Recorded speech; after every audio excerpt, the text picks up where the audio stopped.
우리에게 있어서 정말 꼭 알아야 될 사항이 뭐냐면요. 율법이죠.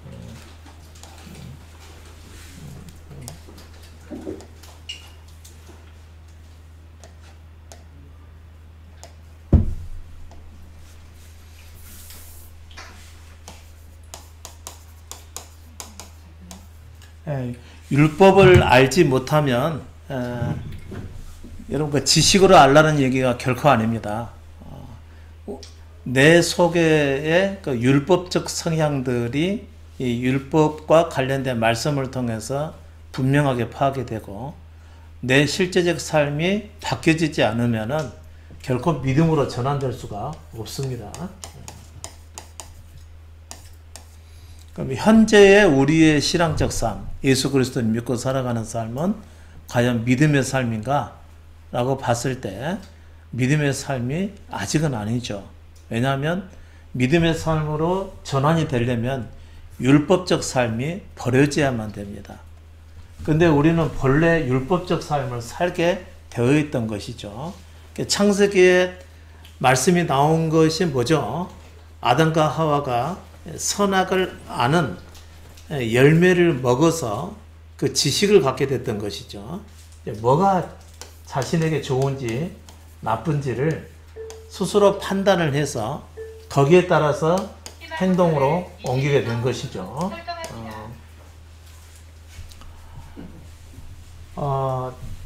이게 바로 율법입니다. 뭐가 내게 좋은지 뭐가 내게 좋지 않은지를 자기 생각에 판단을 해서 거기에 따라서 행동에 옮기게 되는 거죠. 물론 여기에는 말도 포함이 되어 있는 겁니다. 말도 행동입니다. 너 내게 이런 식으로 계속 해도 돼? 이건 뭐죠? 자기가 생각했을 때 내게 안 좋다라고 판단을 했고요. 그것을 말로서 표현을 했기 때문에 행동을 하게 된 것이죠. 이게 바로 율법적 삶입니다. 본인이 뭐가 옳은지에 대해서 생각을 하고 판단을 했던 것이죠. 그래서 율법적 삶이라고 하는 것은 항상 해야 될 것과 해서는 안 될 것, 해서는 안 될 것에 대한 리스트를 가지고 있습니다. 자기 속에. 이건 분명하게 해야 돼. 이건 절대로 해서는 안 돼. 라고 하는 해야 될 것과 해서는 안 될 것에 대한 리스트를 가지고 거기에 따라서 행동하며 살아가는 것이죠. 이것을 율법적 삶이라고 얘기를 하는 겁니다. 그러니까 판단의 기준이라고 하는 것이 자기에게 자기만의 기준이 있겠죠. 우리는 나면서부터 그와 같은 그 선악을 알게 하는 나무의 실과를 먹은 아담의 생명을 가지고 태어났기 때문에 그 생명 안에서는 항상 우리의 눈으로 보고 판단하고 그리고 거기에 따라서 행동하는 것이 타락한 자의 삶이라는 것이죠. 무슨 악을 행하고 하나님 앞에 범죄를 하고 다른 사람에게 죄를 짓고 흉악한 일을 행하고 이렇게 해서 율법적 삶이나 타락한 삶이나 그렇게 얘기하는 게 아니고요. 우리의 태생 자체가 율법적 삶을 살 수밖에 없고 그리고 내가 옳다고 여기는 대로 살아갈 수가 없다라고 하는 점이 있습니다. 그것이 우리가 이 땅에서 살아가면서 하나님 앞에서 설 수 없는 이유가 되는 것이죠. 여러분께서는 우리의 이와 같은 생명을 가지고 지금까지 예수를 믿어 오셨을 거예요. 타고난 생명을 가지고 예수 그리스도를 믿는 것은 믿음일까요? 율법적 삶일까요? 율법적 삶이 되겠죠. 그것은 자기가 예수 그리스도를 믿기 때문에 그런 것입니다. 예수를 믿는데 잘 믿고자 하는 마음을 가지고 믿는다. 그러면은 그것은 믿음일까요? 율법적 삶일까요? 그건 율법적 삶이라고 하는 것이죠. 왜 그렇죠? 타고난 자기 생명으로 믿기 때문에 그런 것입니다. 이게 잘못됐다라고 하는 것을 여러분께서 깨달으셔야 되고, 이와 같은 율법적 삶을 버리지 않으면 절대로 믿음으로 전환되지 않는다는 거죠. 지금 여러분은 예수 그리스도를 믿고 있다 하더라도 그리스도께서 말씀하셨던 것처럼 자기 생명을 버릴 각오가 없거나 자기를 미워할 마음이 없으면요, 그리고 그 예수 그리스도를 꾸준히 따라가는 게 없다면, 자기 존재의 죽음에 이르기 위해서 예수 그리스도를 따르는 게 아니라 한다면, 그것은 여전히 여러분이 타락한 아담의 생명으로 살아가는 그 삶을 살아가게 되어 있고, 그렇게 살아가는 것을 옳다라고 여기고 자기를 사랑하고 있기 때문에 예수 그리스도로 살아가는 이 믿음의 삶을 결코 이룰 수가 없게끔 되어 있는 겁니다. 여러분은 되게 자기 생각이 옳다고 생각을 하죠. 자기 판단에 이렇게 살아가는 것이 맞는 거야 라고 여기는 그런 마음을 가지고 있으면 거기에 따라서 자기를 주장하고 사시게 되겠죠. 그것이 율법적 삶이라는 것이죠. 믿음이 아니라는 거죠. 그래서 예수께서 아무든지 나를 따라오려거든 자기를 부인하고 날마다 제 십자가를 지라고 그런 거죠.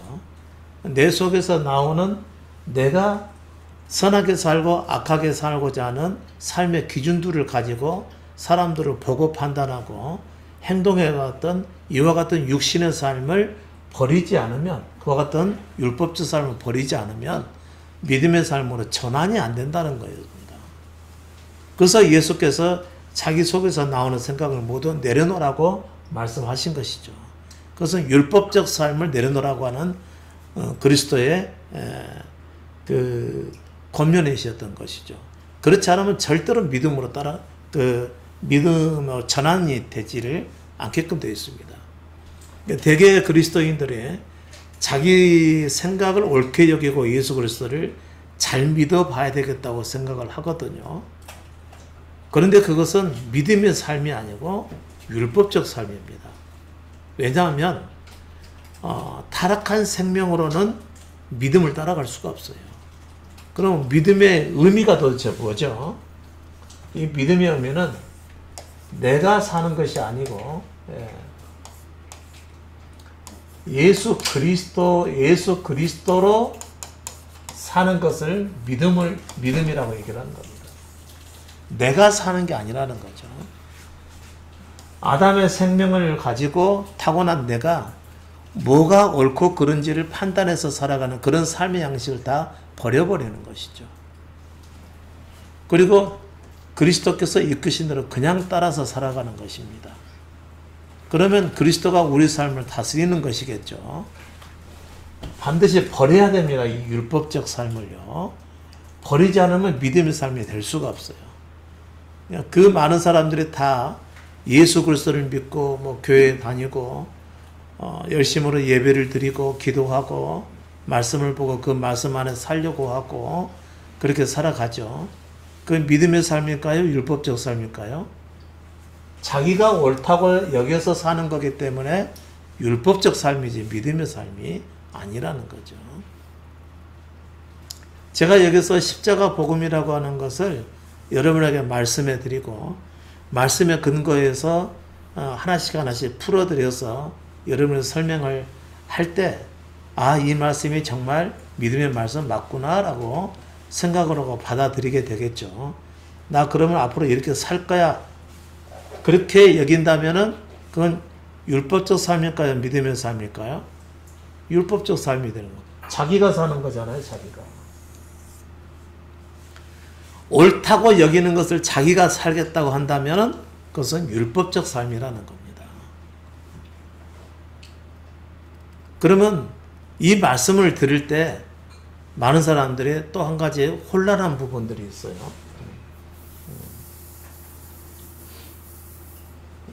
손이 지우개입니다. 잘 지워지죠?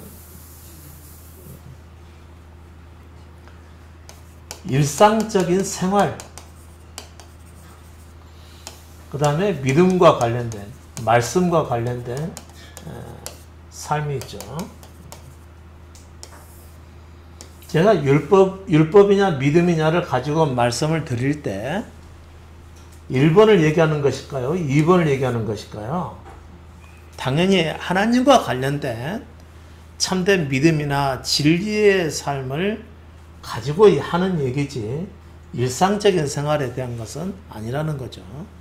일상적인 생활에 대한 것은 뭐가 있죠? 일상적인 생활 안에서 지켜야 될 법칙과 질서가 있는 겁니다. 사회 질서와 법칙이 있다고 하는 거죠. 그게 더 우선이 되는 것이겠죠. 그러나 우리의 믿음의 삶은 사회의 질서나 그리고 사회의 법과도 사실 배치가 되지 않습니다. 그러니까 참된 믿음을 가진 사람들은 어디서 살든지 간에 그들과 융화되면서 잘 살아갈 수가 있게끔 되어 있는 것이죠. 아마 대개의 예수 믿는 사람들이 사회생활을 잘 할까요? 못 할까요?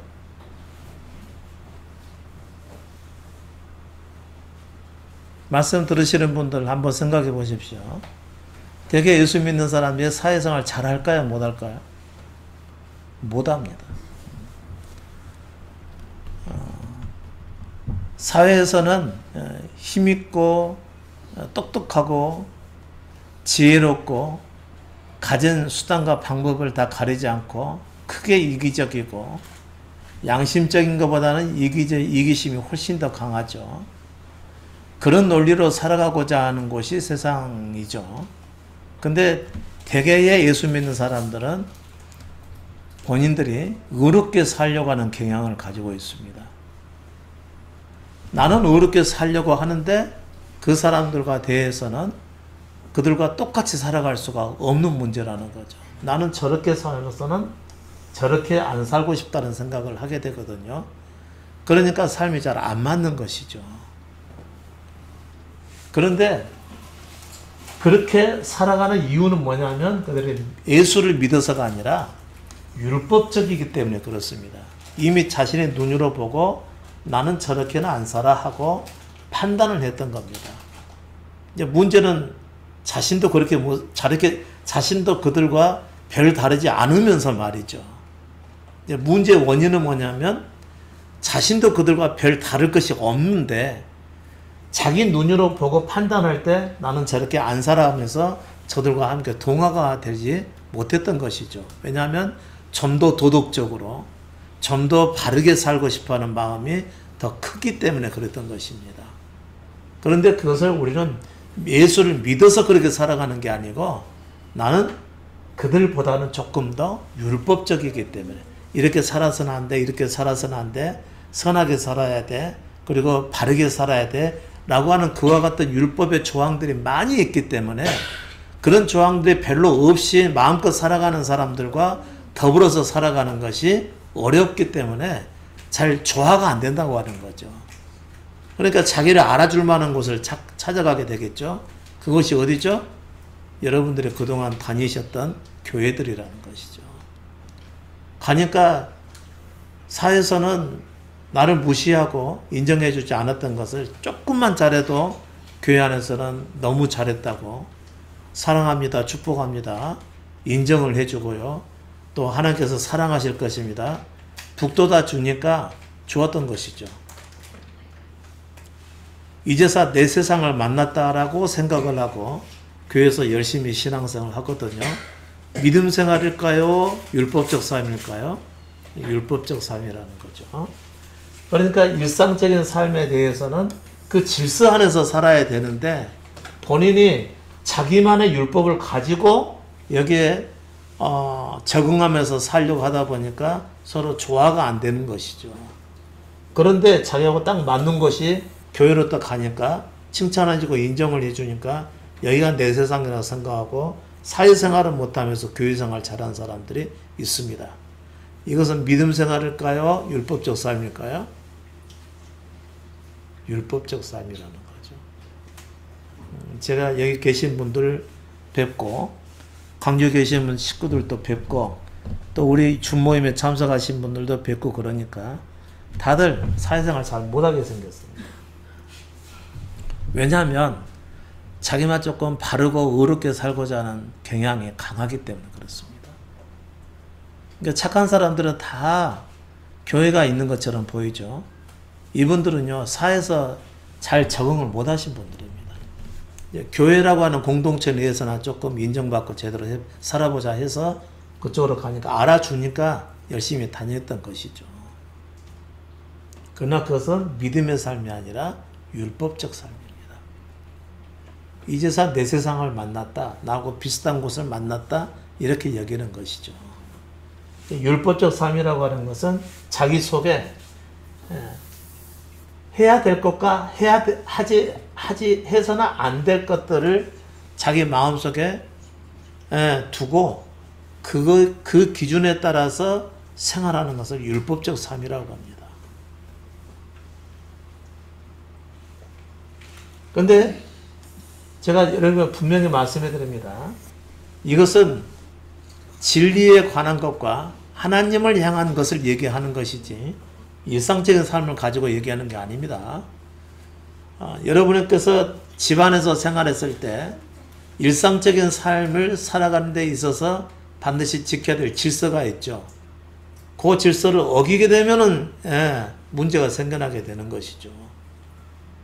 그러니까 아침에 일찍 일어나서 남편의 밥을 차려주고 출근을 도와줘야 될 아내가, 물론 이제 같이 또 출근하는 경우는 상황이 다르지만요, 자신이 해야 될 것도 하지 않고 늦게까지 잠만 자고 1년 내내 그렇게 산다고 가정해봅시다. 가정의 질서를 지키지 않는 것이죠. 근데 교회만 가면 열심히 일을 해요. 이것은 믿음이 아니라는 것이죠. 제가 일상적인 생활에 관련된 것은 일단 뭘 지켜야 되는 거죠? 일상적 삶에서 요구하는 질서와 도리를 먼저 지켜야 되는 겁니다. 그래야 문제가 없어요.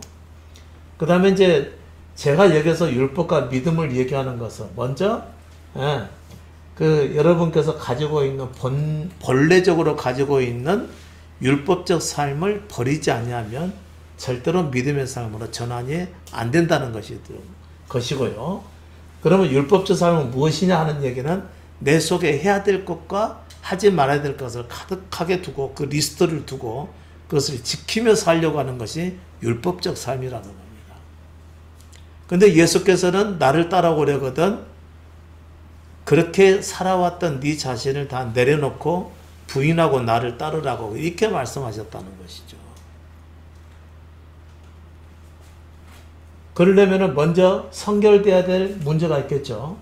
지금까지 살아왔던 내 모든 삶의 습관들을 어떻게 해야 되는 거죠? 모조리 다 포기하고 내려놔야 된다는 거죠. 왜냐하면 지금까지는 내가 어떻게 살아왔으니까요. 내 생각에 옳다 여기는 대로 살아왔기 때문에 그렇다는 거죠. 그게 다른 사람과 융화가 되든가요, 안 되든가요? 거의가 안 됩니다. 자기 주장이 강한 사람일수록 세상에서는 외롭게 살아가게 됩니다. 자기 주장이 강하니까. 자기가 옳다고 여기는 것이 다른 사람에게도 옳던가요? 전혀 그렇지 않습니다. 내가 생각할 때 옳은 것이 다른 사람에게도 옳지 않아요. 내가 생각할 때 선하다고 하는 것이 다른 사람에게도 선하다? 그렇지 않습니다. 서로 이기적이고 자기중심적으로 생각을 하기 때문에 항상 내가 내 자신의 어떤 주장을 하게 되면 다른 사람과 반드시 부딪히게 되어 있습니다. 충돌이 나게 되어 있어요. 그러니까 사회생활을 조금 쉽게 하시는 분들은 어떻게 하냐면 모든 사람이 요구를 잘 들어주는 사람이고 또 융화가 잘 되는 사람이고 그만큼 자기를 손해가 난다 하더라도 조금 양보심이 좀 강한 사람과 다른 사람을 잘 이해해주는 사람들은 사회생활을 잘하지만 자기 주장이 강한 사람은 혼자 살아야만 됩니다. 그러면서도 웃기는 것은요, 자기가 최고 착하다고 생각한다는 거죠. 그 생각을 안 내려놓고 교회를 가게 되면 교회에서는 열심히 잘한다고, 교회에서는 절대로 잘못된 것을 가지고 꼬집어서 곧바로 얘기를 하지 않습니다. 계속 잘한다고 해야 열심히 신앙생활하고 교회생활을 하게 될 테니까 말이죠.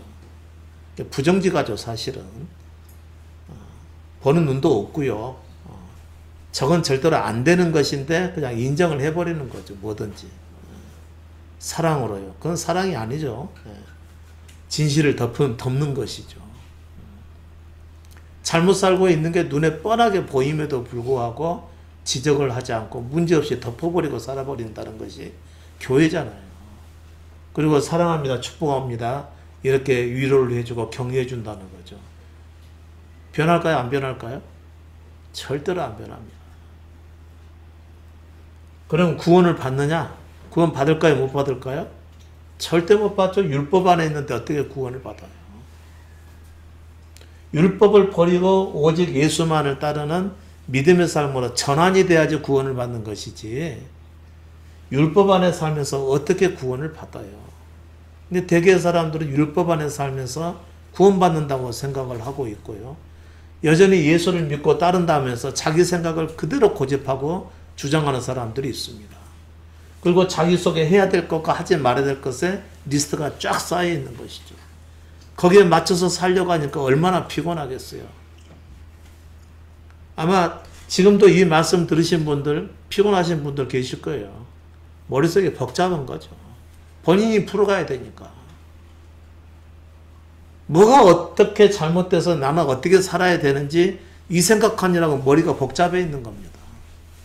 그런데 예수 믿는 사람들은 본래 어떻게 살아야 되느냐를 다 내려놓은 거기 때문에 그리스도만 따라가기 때문에 머리가 아주 단순하죠. 그러니까 마음이 편하죠. 안 그런 사람들은요, 머리가 항상 복잡해 있어요. 그리고 해야 될 것과 하지 말아야 될 것이 기준이 분명하게 잡혀 있고요. 거기서 조금이라도 벗어난 다른 사람을 보게 되면 가서 지적하든지 아니면 에이 저래서는 안 되는데 하면서 자기가 가서 도와주든지 도와주고 끝나면 괜찮죠. 갔다 와서 불평을 한다는 거죠. 에이 도와줘도 너무 도와줬나? 그런데 계속 도와달라고 그러니까 또 이제 어쩔 수 없어요. 안 돼요로 자를 수도 없잖아요. 항상 자기를 위해서 선하게 살고자 하는 성향을 가지고 있으니까 쉽게 거절도 못하는 거죠.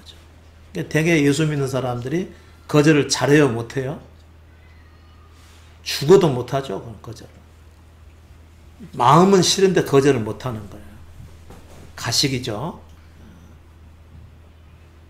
자기는 그게 싫은데 자기가 생각할 때 그렇게 거절할 수도 없고 그렇게 해주지 않으면 안 될 것 같은 그것 때문에 자꾸 해주다 보니까 결국은 피해는 고스란히 자기가 받는 거잖아요. 근데 그것 때문에 속상해서 조금 헤매시는 분들도 계시고 또 감정이 오랫동안 안 좋게 남아 계신 분도 계시고요. 또 앞으로 어떻게 돼야 되고 어떻게 처신해야 될지 머릿속에 복잡해 계신 분들이 있습니다. 다 그건 자기가 사는 겁니다. 믿음은 자기가 사는 게 아니라고 그런 것이죠. 율법을 내려놓으려고 하지 않는다는 거죠. 그건 예수 믿는 게 아니라니까요. 예수 믿는 것은 내가 살기를 내려놓고 그리스도가 나를 주장하셔서 사시도록 내 존재를 온전히 그분께 드려버리는 것이 믿음이라는 거죠. 그러면 자기를 살피지 않아요. 과연 이게 내게 좋은지 안 좋은지 이거 살피지는 않아요. 그가 내 마음에 주시는 대로 그냥 거기에 따라서 살아버리는 것이지. 그때 가장 문제가 되는 게 뭐죠? 내가 이렇게 하면 다른 사람이 나를 보고 또 뭐라고 그러지? 그런 생각을 할까요? 안 할까요? 안 하지. 주님께 다 맡겨드리고 그분이 내 마음에 이거 마음에 주는 확신이다 그러면 그냥 해버리는 거지 사람들의 눈치를 안 살핀다는 거죠. 그것 때문에 뭔가 잘못될까봐 두려워하지도 않는다는 거죠. 그게 내가 없이 예수로 살아가는 사람을 얘기하는 겁니다. 내가 이렇게 했을 때 좋은 결과를 가져올까 그렇지 않을까 이걸 생각하지 않는다는 거죠. 여러분에게 내 자신을 주님께 드리고 마음에 오는 대로 그냥 사십시오. 이게 자기를 버리고 그분 안에서 살아가는 믿음의 삶이거든요. 그러면 이게 옳은지 그른지를 그분께서 결정하시는 거고 그분께서 하라고 했으면 그게 맞는 것이라는 거죠. 그런데 우리는 그렇게 살려 하면서도 또 생각을 한다는 거죠. 다른 사람이 나를 어떻게 볼까? 거기에 관심이 있는 겁니다. 믿음으로 살겠다 하면서 다시 율법 안에서 살아가겠다 하는 것과 똑같은 거죠. 그러니까 율법, 자기가 살고자 하는 것을 내려놓지 않으면 믿음의 삶으로 전환이 안 된다는 거예요. 이런 우습고 말도 안 되는 삶을 언제까지 살아가시렵니까? 그게 이제 율법적 삶이라고 하는 것에 정확하게 잘 나타나 있는 것이죠. 자, 믿음의 삶 무엇인지 잘 보시기 바랍니다. 성경 말씀에는 뭐라고 나와 있는지요. 지우개가 끝내주네요.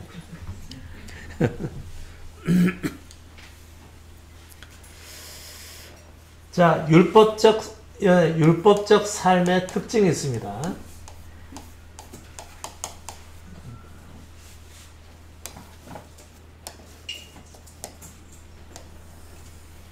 다시 좀 그릴까요? 지우고.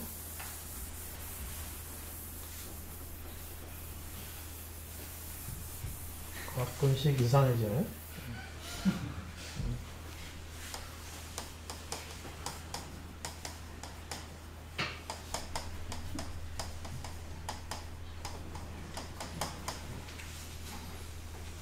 율법적 삶의 특징은 뭐냐면요. 바르게 살고자 하지만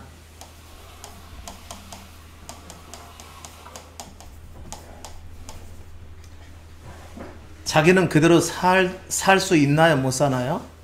자기는 그렇게 못 산다는 거죠.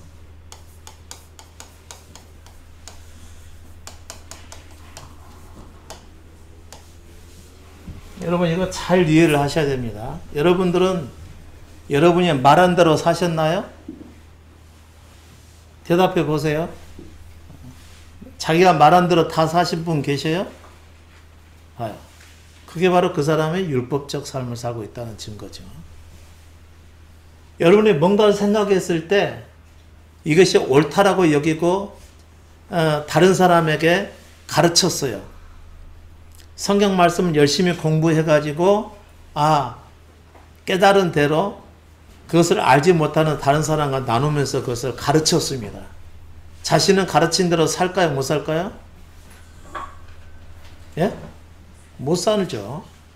율법적 삶의 특징은 못 삽니다. 자기는 자기가 주장하고 그 주장한 대로 못 살고, 자기가 말한 대로 못 살고, 자기가 가르친 대로 못 산다는 겁니다. 그러면 하나님의 말씀을 가장 자주 가르치는 사람이 누구죠? 목사님들이죠. 어떤 사람이 가장 말씀대로 못 살까요? 자기 말대로 못 살까요? 당연히 목사님들이 되겠죠. 또 어떤 사람이죠? 성경 말씀대로 성경 말씀을 열심히 공부하고 연구하고 묵상하고 생명의 삶이나 매일 성경 같은 걸로 매일 묵상해서 그 말씀대로 살고자 했던 사람들은 말씀을 자주 어길까요? 잘 지킬까요? 자기는 말씀대로 못 산다니까요. 그게 율법적 삶의 특징이라는 거죠. 살지도 못할 삶을 왜 계속 살아야 되나요? 그러면서도 성경을 사랑해야 된다고 하고요. 성경 말씀대로 살아야 된다고 그러고요. 그리고 다른 사람을 계속해서 가르치려고 한다 하는 얘기죠. 이건 예수님께서도 지적을 하셨던 부분이죠. 마태복음 23장에 보면 이런 말씀이 나와 있습니다. 지금 누구 얘기하고 있는 거죠? 여러분 얘기하고 있는 겁니다. 그러므로 무엇이든지 저희의 말하는 바는 행하고 지키되 저희의 하는 행위는 본받지 말라. 저희는 말만 하고 행치 아니한다는 거죠. 바꿀까요? 저희는 말만 하고 행하지는 않는다는 얘기죠.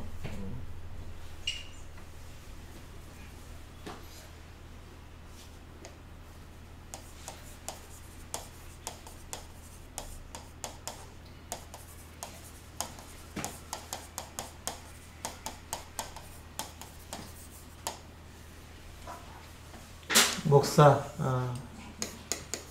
성경 공부 리더도 해당되겠죠. 또 성경 공부, 성경 묵상을 잘 하시는 분들도 해당되겠죠. 여러분의 믿음 안에서 잘해보려고 하는 것도 해당이 되죠. 믿음 안에서 잘해보려고 한다면 그 사람은 믿음 안에서 잘 살까요? 못 살까요? 못 산다니까요. 그러니까 율법적 삶의 특징은 뭐냐면 자기가 원하는 대로 못 산다는 겁니다. 하나님의 진리를 아무리 공부하고 배워도 그대로 못 산다는 겁니다. 자, 여러분이 생각하는 어느 목사님은 굉장히 훌륭해서 이 사람만은 정말 하나님 말씀대로 잘 사시는 분이다 라고 여기는 사람 혹시 알고 계신 분 계십니까? 그 사람은 보통 사람보다 훨씬 더 많이 말씀대로 안 살고 있는 분입니다. 왜요? 그게 우리 육신이 가지고 있는 특징이에요. 옳은 것을 많이 추구하면 추구할수록 어기는 것도 그만큼 많다는 거죠. 바르게 살기를 힘쓰면 힘쓸수록 그 사람은 바르게 살아가는 게 아니고요. 자신이 그렇게 살지 못한다는 것을 알아갈 뿐이라는 것이죠. 그런데 문제는 말이죠. 유대인들도 그렇게 하나님의 말씀에 해박하지만 자기 아는 것을 자기도 못 살면서 자기 아는 대로 못 살면서 다른 사람을 만나면은 나는 이렇게는 못 살았지만 너는 꼭 이렇게 살아야 된다라고 강력하게 주장하면서 가르친다는 겁니다. 그것을 가르쳐서 뭐라고 하냐면요. 화 있을진저 외식하는 서기관들과 바리새인들이여 너희는 교인 하나를 얻기 위하여 바다와 육지를 두루 다니다가 생기면 너희보다 배나 더 지옥 자식이 되게 하는도다. 그 말씀이죠. 배나 더 지옥 자식이 되게 한대요. 그러면 지옥 자식은 어떤 사람이죠? 철저하게 말씀대로 살고자 하는 사람이라는 거죠. 그러면 그 사람은 율법적이기 때문에 그 말씀대로 살까요? 못 살까요? 당연히 못 살죠. 그런데 사람들 앞에서는 잘 사는 모습을 보이려고 하겠죠. 당연히 가식적인 삶으로 나타나겠죠. 그렇게 살지도 못하면서 그 안에서 사는 것처럼 사람들에게 보이는 거짓을 행하게 된다는 거죠. 이게 율법적 삶의 특징이라는 겁니다. 여러분이 알고 있는 사람들, 여러분 주변에 있는 사람들, 하나님을 사랑하고 그리고 성경에 대해서 해박하고 또 성경 말씀을 잘 알고 그리고 성경 말씀을 잘 가르치려고 하고 이런 사람들은 말씀대로 산다 못 산다? 못 산다는 겁니다. 그럼 이거 지금은 다른 사람에 대한 얘기를 했어요. 여러분이 성경 말씀대로 살기 위해서 힘쓰고 하나님 뜻대로 살기에 힘쓰고 내가 이 믿음의 삶에 정진해야 되겠다. 그러면 그 말씀대로 살 수 있을까요? 없을까요? 못 산다는 겁니다. 살 수 있다고 생각하신 분들 계십니까? 그런 분 계시면 제게 문자 좀 보내주시기 바랍니다. 제가 아직 그렇게 살고 있거든요. 라고 말이죠. 그럼 제가 그분과 만나서 단판을 지어야 되겠죠. 아직까지는 인도에 오실 필요가 없습니다. 라고요. 본인이 잘못 살고 있음에도 불구하고 잘못 살고 있는 것조차도 아직 파악을 못하신 분이기 때문에 인생을 더 사셔야 된다는 것이죠. 제가 아니라고 하면은 이 사람이 쉽게 순순하게 받아들이지도 않을 것이 뻔하기 때문에 그렇죠. 이게 율법적 삶의 특징이라는 겁니다.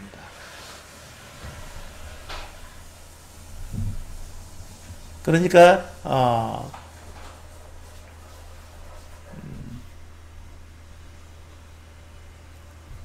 여러분 자신이 율법적 삶이 어떤 것인가를 분명하게 아셔야 되고요. 다른 사람이 예수 그리스도를 믿기는 믿는데 그게 율법적 삶인지 믿음의 삶인지 파악할 수 있는 힘이 되겠죠. 율법적 삶의 특징을 분명하게 아셔야만 됩니다. 또 로마서 말씀을 한 번 더 보시죠. 로마서 바울은 뭐라고 했는지요. 바울은 로마서 2장 말씀 보면은 이런 말씀이 나와 있어요.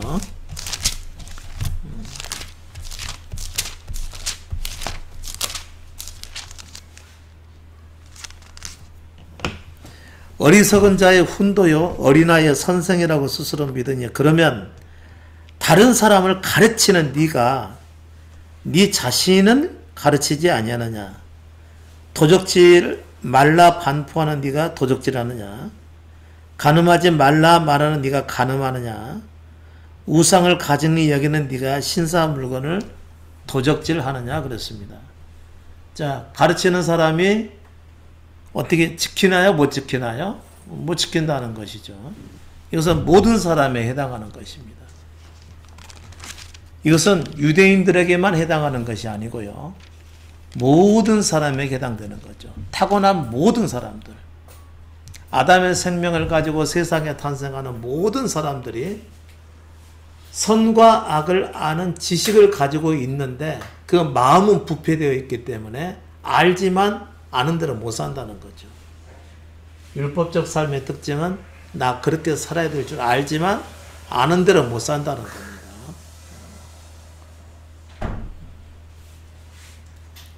가르친 대로 못 사는 것이죠. 자기 주장하는 대로 못 산다는 겁니다. 여러분 꼭 말씀대로 사셔야만 됩니다. 말씀에 순종해서 주님께 영광 돌리며 사셔야만 됩니다. 성경 말씀에는 사랑하라고 쓰여 있습니다. 사랑하며 사셔야 됩니다. 이건 모두 다 그렇게 말씀하신 분들은 다 거짓이라는 것이죠. 자기도 그렇게 살지 않을 뿐만 아니라 다른 사람에게는 배나 지옥 자식이 되게 한다는 거죠. 그러면 여러분들은 사랑하기 위해서 앞으로 어떻게 하시렵니까? 구체적으로 적용하시기 바랍니다. 이게 배나 지옥 자식이 되게 하는 것이라는 거죠. 우리 모든 인류가 속고 있다는 거죠. 자기에게 속고 있고 가르치는 선생에게 속고 있다는 얘기입니다. 한 사람도 자신이 가르친 대로 살아가는 사람이 없고요. 한 사람도 자기 말한 대로 살아가는 사람도 없고 주장하는 대로 살아가는 사람도 없다는 얘기죠. 예수 잘 믿는다고 해서 정말 잘 믿는 것처럼 말하지만 실제로는 그렇게 안 산다는 겁니다. 사람의 구조는 그렇게 되어 있다는 겁니다. 그게 율법적 삶이라는 겁니다. 언제까지 그 안에서 헤매겠습니까? 언제까지 그 안에 살면서 믿음이라고 자신을 속이고 믿음 안에 산다고 자신하면서 살아가시렵니까? 그건 있을 수가 없는 행위인 것이죠.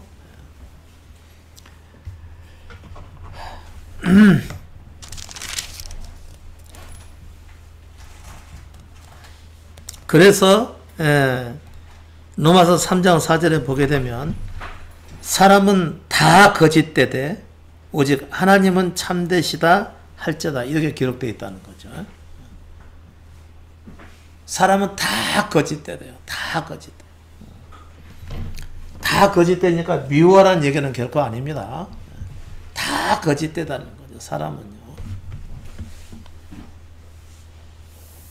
잠깐 지우고 다음으로 한번 넘어가 볼게요. 제가 여러분께 드리는 말씀들이 조금 딱딱했죠.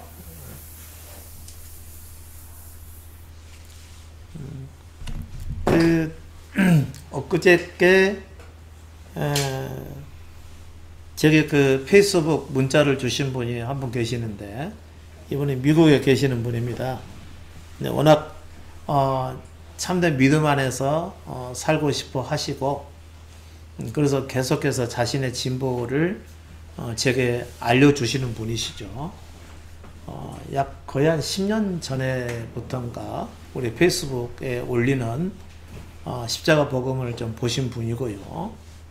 또 총각 때부터 보셨다가 바로 결혼을 해가지고 결혼한 지 약 10여 년 정도 된 것 같은데 지금도 이제 한때 이렇게 말씀을 보는 것을 조금 잠깐 멈췄는지 연락이 없다가 최근에 와서 연락을 주셨죠.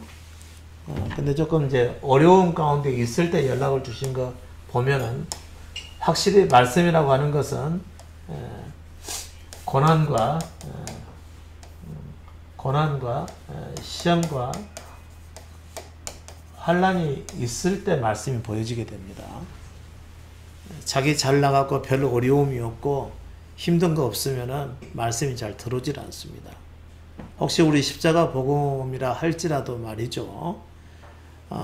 그 복음의 진의, 복음의 진정한 의미를 파악하기 전에는 말씀이 파악하기 전에는 고난이나 시험이나 환난이 없으면 이건 믿음과 전혀 상관없이 살아가게 되십니다.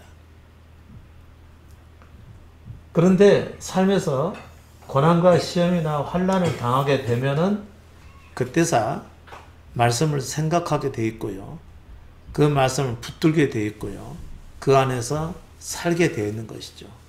최근에 이번에 우리 십자가 복음을 계속해서 영상도 보고 그 다음에 글도 보고 받아들이고 그 안에서 살고자 하기 때문에 상당히 진보가 있는 것 같고 본인도 참 믿음을 알아가고 있는 것을 굉장히 기뻐서 제게 이렇게 문자를 쭉 보내와 주고 있거든요. 근데 이제 이분이 참 믿음 안에 살고자 하는 경향이 강하기 때문에 제가 그분 얘기를 이렇게 영상을 통해서 하더라도 충분히 이해하리라고 저는 생각을 합니다. 근데 이제 그분이 보내온 것을 잠깐 몇 가지만 좀 소개를 해드리려고 그래요.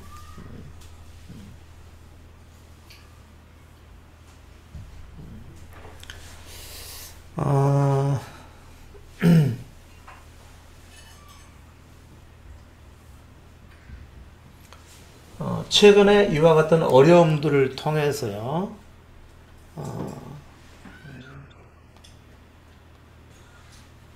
하나님께서 저의 오름을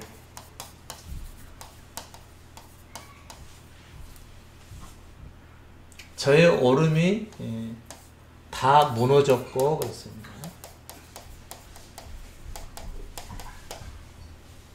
그리고 저의 악함이 많이 보여졌다고 그랬습니다. 이것은 확실히 복음의 말씀을 받아들인 자에게 나타나는 현상입니다. 지금까지 내가 옳다고 여기고 생각하고 살아왔었는데 그것이 옳은 것이 아니었다라고 하는 것을 깨닫게 됐다는 거죠. 또 한 가지는 자기가 선하게 살려고 했었지만 실제로는 악한 존재라고 하는 것이 많이 보여졌다라고 하는 거죠. 이런 것들은 상당히 긍정적인 은혜의 삶이 되겠죠.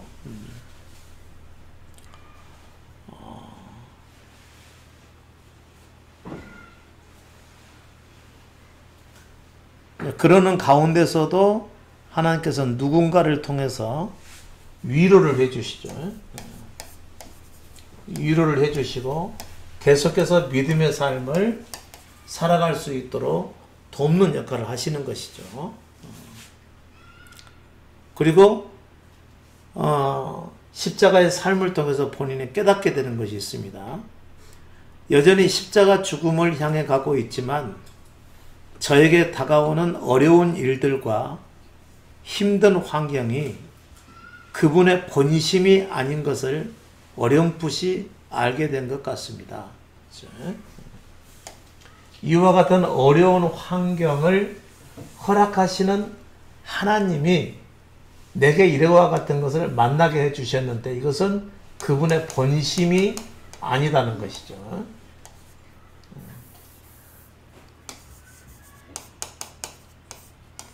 하나님이 내게 이와 같은 일들을 허락을 하셨는데 이게 그분께서 내게 주고자 하시는 것이 아니라는 것을 알게 됐다는 거고요.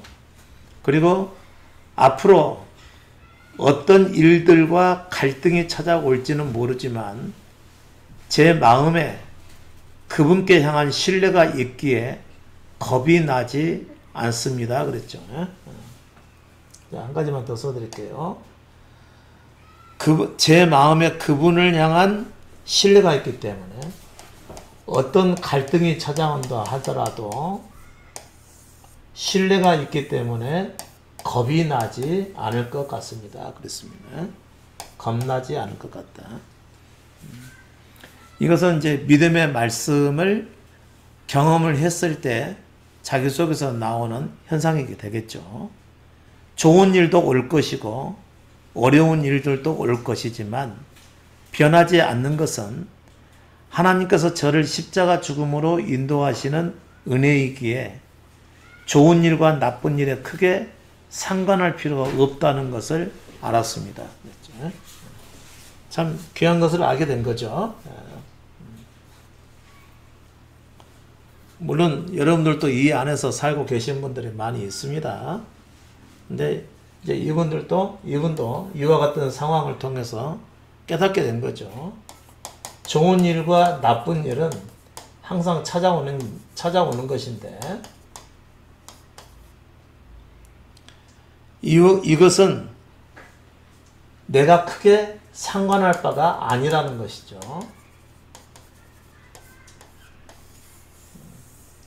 살다가 이와 같은 일은 찾아오는 것이지만 이것은 내가 크게 상관할 바가 아니다. 그분께서 필요에 의해서 내게 주시고 경험케 하시는 것이다. 이런 얘기인 거죠.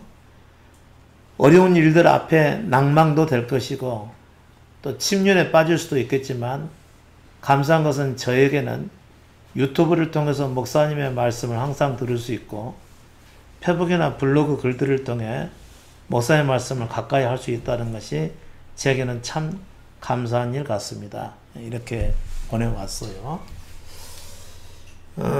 제게 감사하는 내용을 써서 기분이 나쁘지는 않는데 저는 이 정도로는 아주 미흡합니다. 또 이렇게 써왔다고 해서 이분이 앞으로도 계속해서 믿음 안에서 잘 살 수 있다고 하는 그런 보장도 없는 것이죠. 삶의 특징은 뭐냐면 내가 이와 같은 진리를 알았기 때문에 앞으로도 계속해서 이 진리 안에 살겠습니다 라고 한다면 믿음의 삶일까요? 율법적 삶일까요? 이건 율법적 삶. 여전히 내가 사는 거기 때문에 내가 깨닫고 내가 사는 것이니까 이것도 여전히 율법적 삶입니다. 이렇게 마음을 먹기는 했지만 이것을 깨닫긴 했지만 앞으로 또 넘어짐이 올까요? 안 올까요? 또 오는 겁니다. 왜요? 여전히 자기가 살기 때문에. 이것을 가리켜서 율법적 삶이라고 하는 것이죠. 잠깐 쉬었다 가실까요? 자, 율법의 특징을 여러분께서 분명하게 아셔야만 됩니다. 타인에 대한 말씀이 아니죠.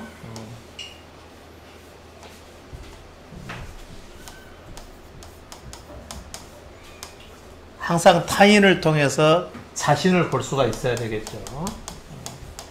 여러분이 그만큼 문제를 많이 경험하는 것은 뭐냐면 여러분이 바르게 의롭게 살고자 하더라도 결과는 어떻든가요? 항상 내가 원하는 결과를 얻지 못하게끔 되어 있는 것이죠. 그 이유는 뭐냐면요. 자신도 자기 원하는 대로 자기 주장하는 대로 자기 생각대로 못 살고 있거든요. 자기도 못 사는 문제입니다. 타인은 어떨까요? 우리는 타인에 대한 기대감이 있죠. 누군가를 존경하게 되면 그 사람은 분명하게 제대로 살 것이다. 저 사람만큼은 잘할 것이다. 저 사람만큼은 정말 하나님의 사람이어서 그분의 모습을 보일 것이다 라고 이렇게 기대를 하게 되죠. 그러나 이제 그 사람이 복음을 알지 못하는 율법적 사람이라고 한다면은 기대할 것이 사실상 아무것도 없습니다. 전혀 다르지 않다는 것이죠. 그러니까 사람을 두려워하지 마시고요. 또 그 사람을 너무 겁내하지 마시고 담대하게 대하실 수 있기를 바랍니다. 특히 누구에게 더 담대해야 되죠? 잘 가르치려 하는 사람들, 옳은 말만 하는 사람들, 이런 사람들은 더 많이 그 안에서 못 사는 사람이니까 그렇게 너무 많은 존경심을 가지고 그 사람을 좀 조심스럽게 대한다든가 그럴 필요는 없습니다. 그런데 이제 사회에서 요구하는 존경이나 또 공경이나 이와 같은 부분들은 질서니까 지켜주셔야 되겠죠. 또 예의나 뭐 이런 부분들이요. 그것은 살아가는 데 있어서 사회의 그 질서에 해당하는 부분이니까 그런 것은 지키면은 좋겠지만 지키지 않으면은 이제 내가 지탄을 받는 것이겠죠. 그런 거 말고요. 그 사람을 높이거나 대하는 이런 문제에 있어서는 우리는 해야 될 말을 잘 못하는 경우가 많거든요. 또 어떤 사람 같은 경우는 하나님을 잘 알고 또 마치 하나님의 대리자와 같이 말씀을 전하고 잘 아는 것처럼 자기 아는 지식을 주장을 하고 알려주고 가르치고 그러기 때문에 그 사람은 정말 대단한 사람인가 보다라고 생각을 하시는 경향이 있는데요. 그렇지 않습니다. 사람은 누구나 다 같습니다. 누구나 다 같습니다. 그러니까 사람을 너무 조심하려 하거나 또 그 사람 앞에서 좀 특별한 자로 여기려고 하는 그런 마음을 갖거나 그럴 필요가 없습니다. 문제는 자기 자신을 제대로 아는 것이 굉장히 중요한 것이죠. 나는 내 말한 대로 산다 못 산다? 못 사는 것이죠. 내가 결심한 대로 산다 못 산다? 못 삽니다. 물론 어떨 때는 결심한 대로 될 수도 있습니다. 그것은 은혜로 된 것이지 자기가 결심해서 잘해서 된 것이라고 보기는 좀 어렵습니다. 자기에게 주어진 만큼 할 수 있는 것이 주어졌기 때문에 해낸 것이지 본인이 잘해서 그런 것은 결코 아니라고 할 수도 있는 것이죠. 물론 어떤 사람은 자기 역량 안에서 해낼 수 있는 일이 있습니다. 그러나 모든 일이 다 그렇다는 것은 아니라는 것이죠. 자기는 아무튼 하나님을 향해서 진리 안에서 살아가는데 자기 말한 대로 산다 못 산다? 절대로 못 사는 겁니다. 그것은 율법적 사람의 특징이라고 하는 거죠. 율법적 삶을 살고 있는 자의 특징. 그것은 자기가 사는 경우는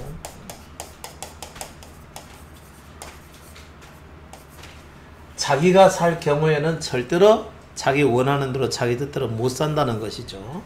그래서 이것을 버려야지만이 믿음의 삶으로 전환이 된다는 것이죠. 자, 말씀을 한번 찾아볼까요? 갈라디아서 3장 10절 말씀 보면은 무릇 율법 행위에 속한 자들은 저주 아래 있나니 기록된 바 누구든지 율법책에 기록된 대로 온갖 일을 항상 행하지 아니하는 자는 저주 아래 있는 자라 하였습니다. 자, 율법 행위에 속한 자는 어디 아래 있다고요? 저주 아래 있다는 거죠. 자, 율법이 하나님이 이스라엘 백성들에게 주었던 율법이 뭐였죠? 하나님의 다른 신을 섬기지 말라. 또 그 외에 우상을 섬기지 말라. 안식일을 지켜 거룩하게 행하라. 거짓말하지 말라. 살인하지 말라. 간음하지 말라. 그와 같은 것들이고 또 제사와 관련된 것들이 있었죠. 우리는 예배라고 보는 것이죠. 수많은 또 기도의 삶이 있었을 것이고요. 오늘날의 교회 안에서는 보게 되면은 다른 또 봉사의 삶도 있을 것이고요. 철저하게 말씀 중심의 삶을 살아가도록 말씀을 보거나 배우거나 공부하거나 묵상하거나 이와 같은 일들을 하겠죠. 이와 같은 일 모두 뭐라고요? 율법 행위라는 것이죠. 이렇게 살아도 본인이 변화가 돼요, 안 돼요? 절대 변화가 안 된다는 겁니다. 변화가 된 것 같은 착각은 잠깐 일으킬 수가 있죠. 절대로 변화가 안 되는 겁니다. 왜냐하면 우리의 존재의 본성은 그대로이기 때문에 그런 것이죠. 절대 바뀌지 않아요. 그런데 자신의 삶을 바꾸기 위하여서 하나님이 말씀으로 주신 것들을 지키고 살려고 하는 것이 뭐라고요? 결국에는 그게 저주라고 하는 것이죠.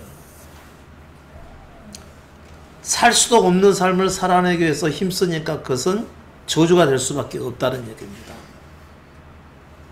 단지 어떤 사람은 그게 저주인 것을 깨닫느냐 깨닫지 못하느냐 이런 차이일 뿐이지, 그러나 결과적으로 보면 모두 저주의 삶을 살아가게 된다라고 하는 거죠. 못 바꾸니까요. 하나님 말씀대로 살게 되면 잠깐 그 말씀대로 살았을 때에 어떤 영광스러움은 가져지게 되는 거죠. 예배를 드리지 않았던 사람이 갑자기 예배를 드리게 되면 예배를 통해서 마치 하나님이 살아계신다는 영광을 느끼게 되는 거죠. 하나님은 거룩한 분이라고 하는 사실에 대해서 본인이 믿음이 가게 되고요. 그리스도의 십자가의 사건들에 대한 말씀들을 듣게 되면 참 그분은 고마우신 분이고 그분에 비해서 나는 헛되게 살았구나라는 이런 생각들이 자꾸 들게 되는 거거든요. 그럼 그런 걸 통해서 교회가 너무 좋고 참된 믿음의 삶을 제시해 주니까 내가 이 삶을 끝까지 살아야 되겠다라고 여기고 계속해서 신앙생활을 시작하게 되는 것입니다. 그러면 그 사람은 복된 삶으로 들어갔을까요? 저주의 삶으로 들어갔을까요? 저주의 삶으로 들어가게 된 거죠. 몇 년만 지나보면 알게 됩니다. 그때는 싫어도 이제 그 일들을 해야 되는 것이죠. 그리고 한번 주일 예배에 참석하게 되면 다음에는 어떤 예배를 또 참석해야 되죠? 오후 예배나 저녁 예배, 수요 예배 참석하셔야 되고요. 철야를 참석하셔야 되고, 율법 하나를 지키게 되면 율법 전체를 행할 의무를 지기 때문에 나중에는 새벽 기도도 하게 되죠.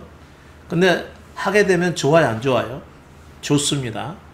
그러나 그것은 율법의 영광이라고 얘기를 하는 겁니다. 율법도 지키게 되면은 거기에 안에서도 영광이 있다고 하는 거죠. 그러나 복음의 영광에 비하면 아무것도 아닙니다. 그것은. 실제로 그 복음의 영광은 대단히 큰데 복음의 영광이라고 하는 것은 율법의 영광과는 이게 다르죠. 잠깐만 지우고요. 여러분이 지금까지 교회 다니면서 열심히 신앙생활을 해서 좋다라고 느꼈던 것은 모두 율법의 영광입니다. 자꾸 이렇게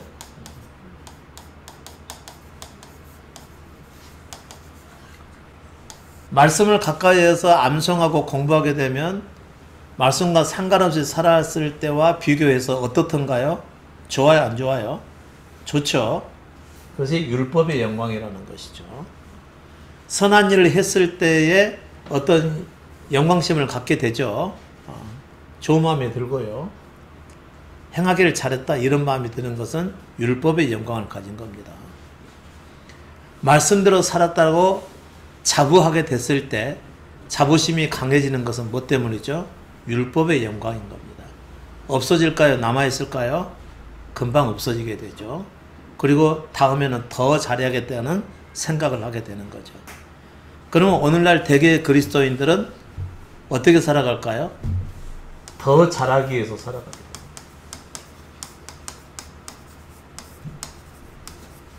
전보다 더 잘하기 위해서 살아가는 거죠. 그러니까 항상 하나님을 향해서 부족하다고 생각을 하는 거죠. 그리스도 앞에서 더 열심으로 살아야 되는데 더 열심으로 살지 못한 자기 자신에 대해서 만족을 하지 못하는 겁니다.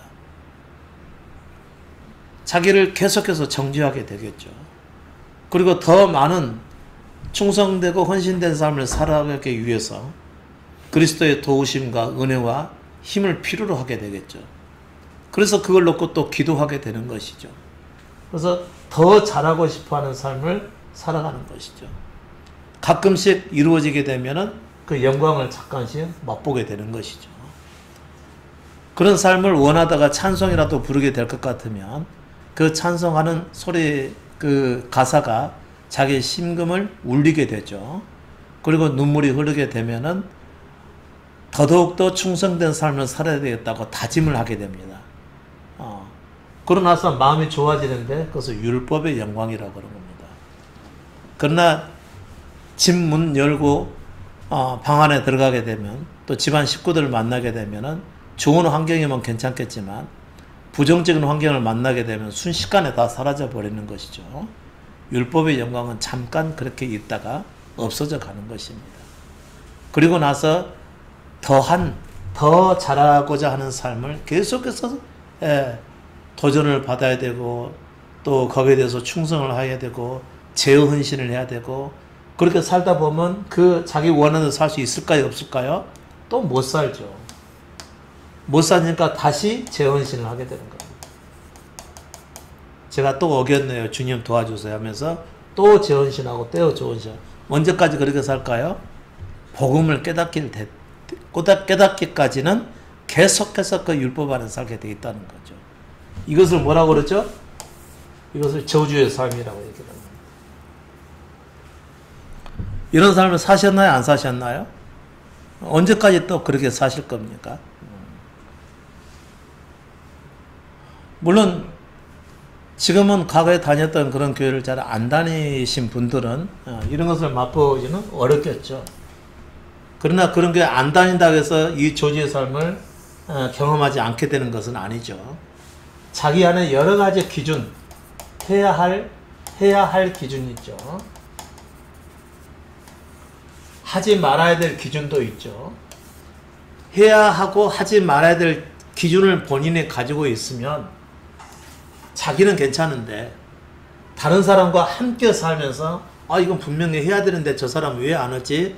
하면서 그 사람을 판단하고 미워하게 되는 일이 찾아오게 되는 겁니다. 또 한 가지요.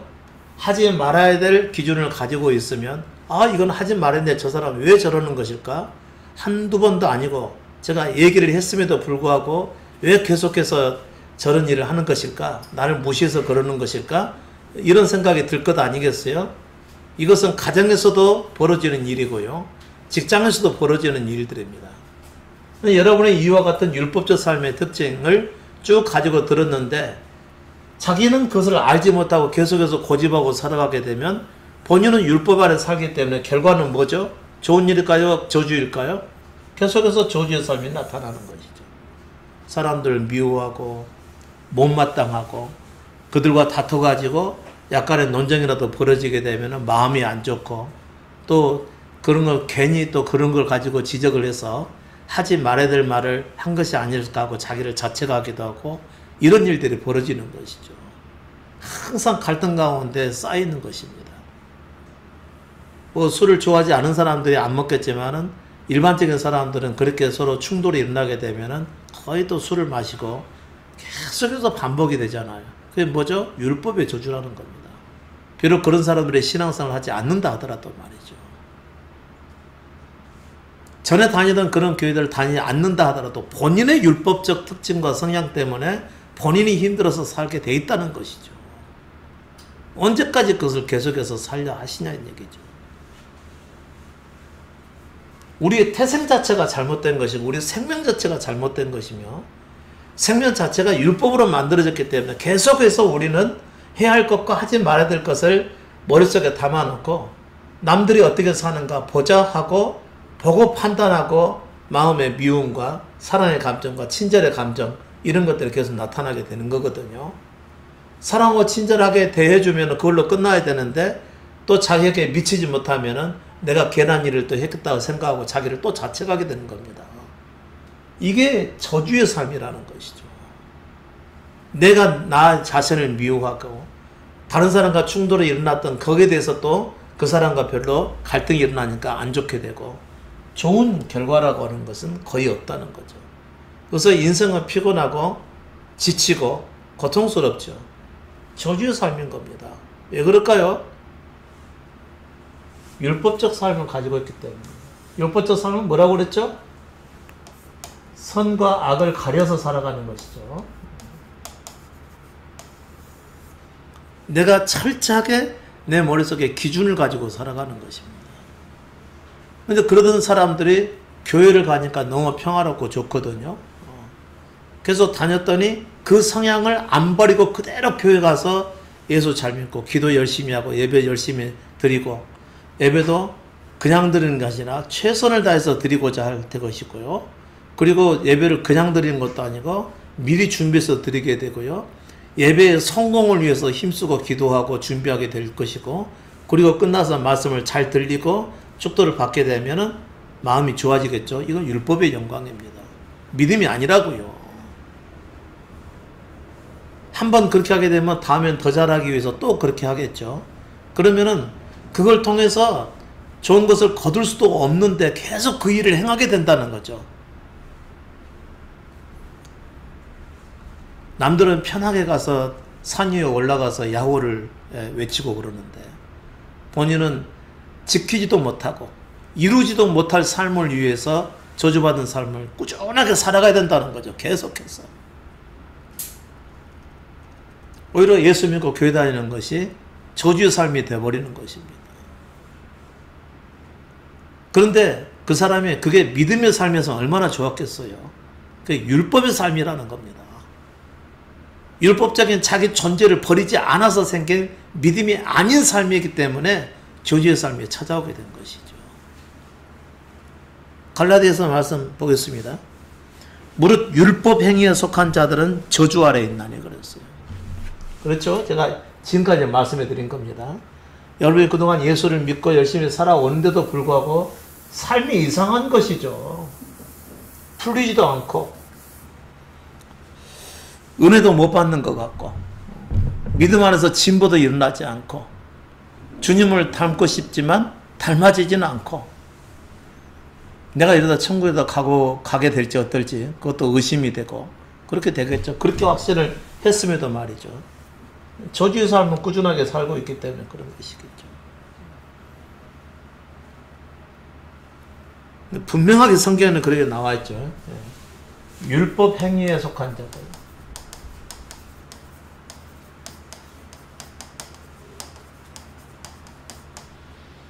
이건 저주 아래 있다고 하는 겁니다.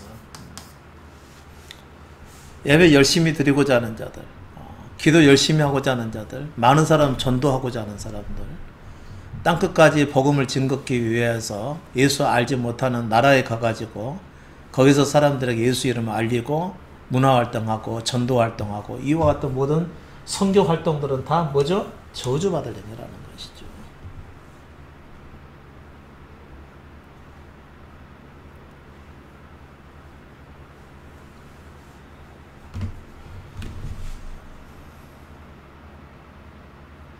누가 해당하죠? 모든 사람이죠.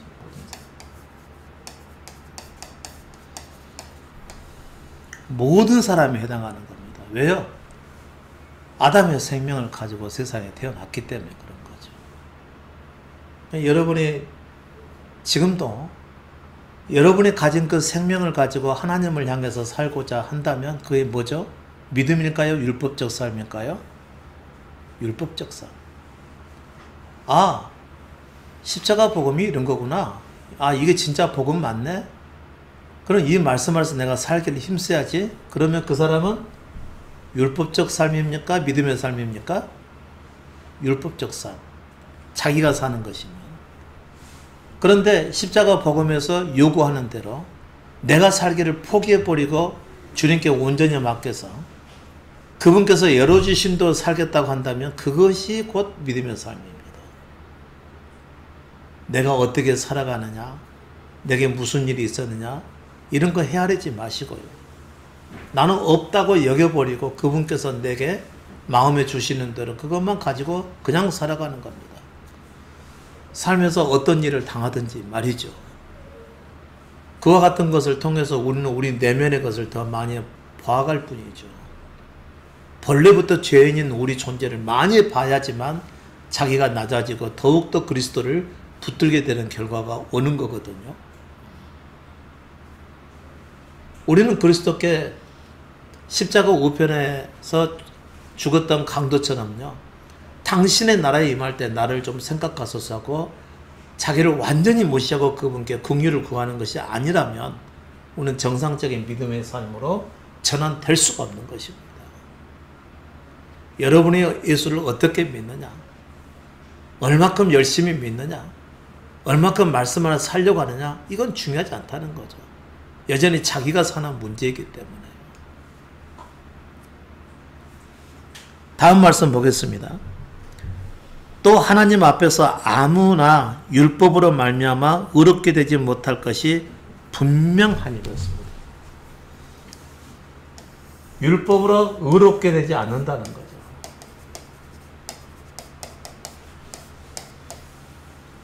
말씀이 이렇게 쓰여 있으니까 나는 이 말씀대로 꼭 살아야 되겠습니다 해서 그렇게 살았어요. 하나님께서 그것을 어렵게 볼까요? 아닐까요? 안 된다는 거죠.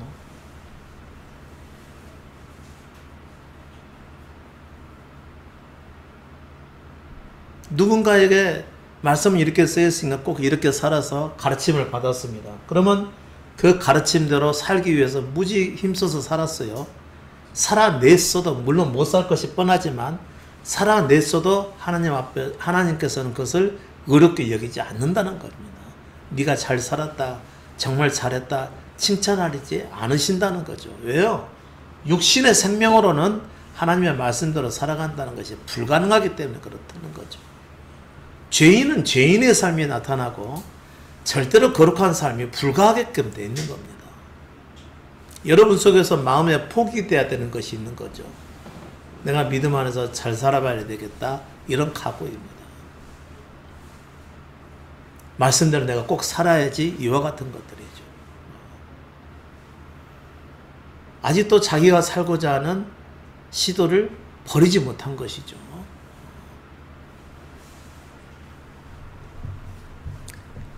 아무리 여러분이 하나님 앞에 충성되게 행하고 교회 안에서 열심을 행하고 많은 기도를 통해서 영혼들을 구원하려고 하고 이것은 하나님 앞에서 의롭게 되지 못할 것이 분명하니라는 거죠. 수많은 교회들이 거의 다 행위로서 하나님께 영광을 돌리려고 하고 있잖아요. 행위로서. 자기 행위로서 하나님께 영광을 돌리려고 하는 것.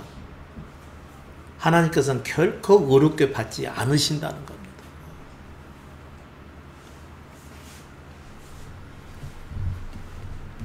의인은 믿음으로 말미암아 살리라 그런 거죠.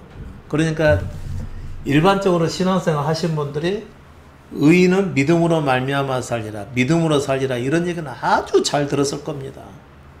그래서 교회 열심히 다니고 예배 잘 드리고 기도하고 말씀 안에 살기를 힘쓰고 구역예배 잘 참석하고 이렇게 살아가는 것이 믿음 안에 사는 것이라고 여겼던 것이죠. 그러나 그것은 믿음의 삶이 아니라 율법적 삶이었던 겁니다. 여전히 자기가 사는 삶이었기 때문에.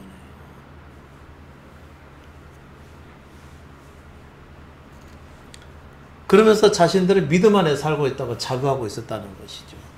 이게 잘못된 믿음이라는 거죠.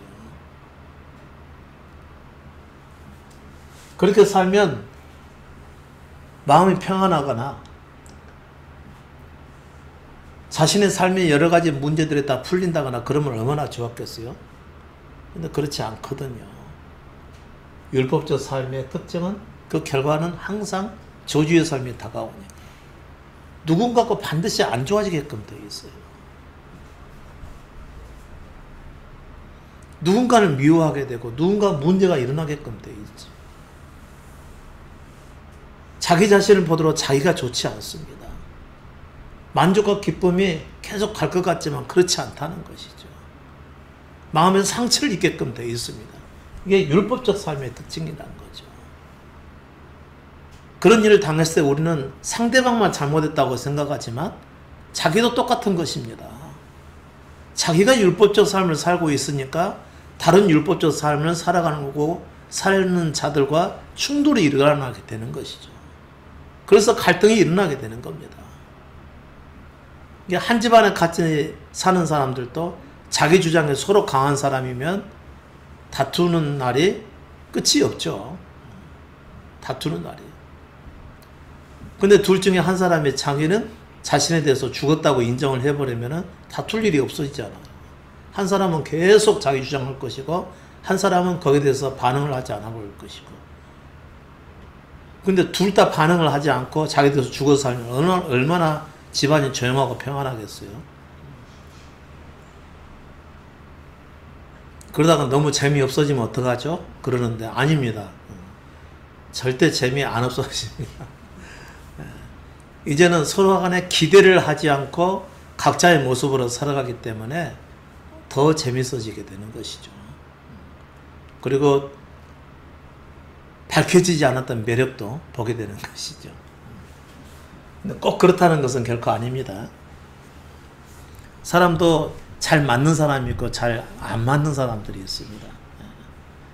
아무리 자기가 못해도 잘 맞는 사람과 만나면 별 문제가 없고, 아무리 자기가 잘해도 잘 안 맞는 사람과 만나면은 결코 삶이 그렇게 평안하지 않는 법이죠.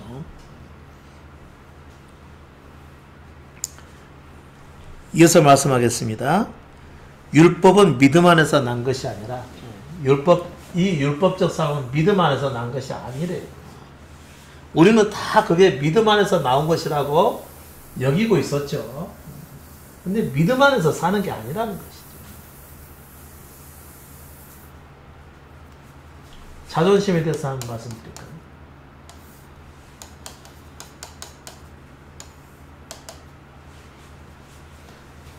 자존심이 강한 사람들 있죠. 여러분, 어떤 사람의 자존심이 강해요? 어려서부터 하고 싶었던 것이 많았는데 못한 게 많은 사람, 못한 적이 많은 사람들. 그래서 마음에 한이 된 사람들 있죠. 나도 그거 입고 싶었는데, 나도 그거 사고 싶었는데, 나도 해보고 싶었는데 계속 거절당하거나 아니면 가정 형편에 받쳐주지 못해서 못한 사람들. 그리고 나도 잘해보고 싶었는데, 나도 그림 같은 거 잘 그려서 입상이나 특선이나 뭐 이런 거 상 받고 싶었었는데, 나도 웅변 같은 거 대회에 나가서 잘해보고 싶어서 사람들에게 인기를 끌고 싶었는데 못해서 한이 된 사람들. 이런 사람들은 자기 자존감을 얻고자 하는데 얻지 못했기 때문에 나중에 그것을 회복하려고 하는 경향이 많아지게 되는 겁니다. 그런 사람들은 나중에 성장하게 되면 자존심이 강한 사람으로 남게 되는 것이죠. 자존심이 강한 사람들은 잘하는 사람일까요? 잘 못하는 사람일까요? 잘 못하니까, 자기도 그러고 싶은데 잘 못하니까 얻지 못한 거거든요. 그러면 나중에 성장해서라도 거기에 대한 보상을 받고 싶어 한다는 거죠. 그래서 누군가에게 자꾸 잘 보이려고 한다는 얘기입니다. 그런 사람들이 교회를 가게 되면 무슨 일이 벌어질까요? 신앙생활 잘하려고 할까요? 대충 하려 할까요? 잘하려고 하겠죠. 조금만 잘해도 막 칭찬이 쏟아지니까. 조금만 잘해도 은혜롭다는 평가가 막 잇따르니까. 아, 내가 이렇게 하니까 사람들이 좋아하고 나를 높여주고 그러는 거구나. 이 자존심이 어느 정도 회복이 되니까 교회 안에서 죽으라고 일하는 사람들은 전부 자존감에 상처를 많이 입었던 사람들이 어느 정도 회복이 되니까 좋다고 믿는 것입니다. 이것은 자기가 사는 것이기 때문에 믿음에서 난 것일까요? 율법적 삶일까요? 율법적 삶. 믿음에서 난 것이 아니라는 거죠. 그러나 교회는 그런 사람들을 높여주고 참 신실한 사람이라고 하고요. 이름도 빛도 없이 열심히 봉사하는 사람이라고 그러고요. 아주 모범 신자라고 지켜 세워주지만 믿음에서 난 것이 아니라는 것이죠. 그런 거 언제까지 계속 하시겠어요? 근데 비교적 자존심과 상관없이 살아가시는 분들은 뭐죠? 그냥 어느 정도 잘한 것이 있어서 비교적 만족되게 살아가는 사람들은 그런 게 별로 없다는 거죠. 이런 분들은 불같은 믿음의 삶을 잘 안 삽니다. 모든 게 다 무난하게 살아가는 사람들이겠죠. 근데 대충 믿는 것 같은데 또 믿음에 또 깊이도 있어 보이기도 하고 이런 분들이죠. 그러나 문제는 여기에 속한 사람들이 더 문제가 되죠. 그러나 이 사람들도 역시 문제이죠. 왜요? 똑같이 육신으로 살아가는 사람들이고 율법적 삶이기 때문에 다 믿음이 아니라는 것이죠. 율법은 믿음에서 난 것이 아니라 내가 좋다고 예수 그리스도를 잘 믿고 그 안에서 살려고 하는 것은 믿음이 아니라는 것이죠.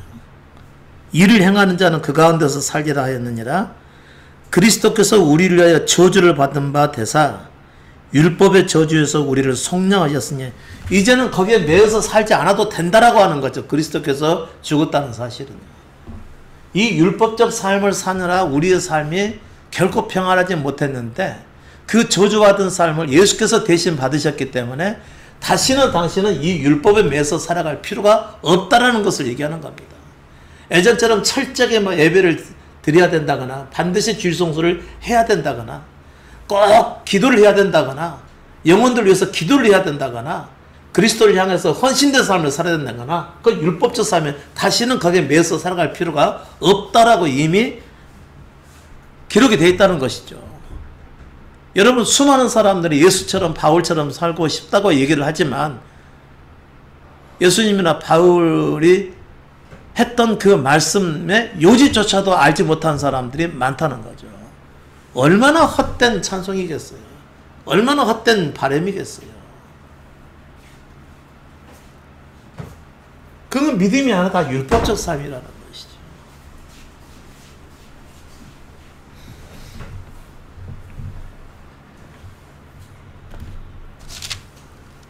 (19절) 보면 이런 말씀이 나와 있어요. 그런즉 율법은 무엇이냐 그랬어요.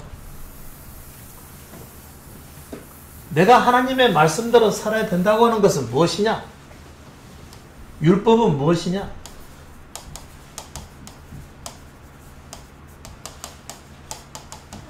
내가 하나님의 말씀대로 살아야 된다고 하는 건 도대체 그 정체가 뭐냐?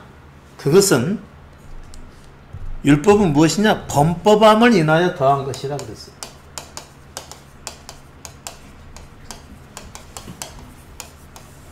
그냥 아무렇게나 살도록 내버려 둬버리면은 무법천지가 돼버리니까 어느 정도 막아내고자 하는 것과 또는 내가 결코 그 말씀대로 살 수 없다라고 하는 사실을 드러내기 위해서 준 것이 율법이니까 그 율법대로 살아가는 것은 정상적인 믿음의 삶이 아니라는 걸 얘기하는 겁니다. 예수를 믿는 여러분들 제대로 된 믿음의 삶으로 가려면 어떻게 해야 된다는 것이죠?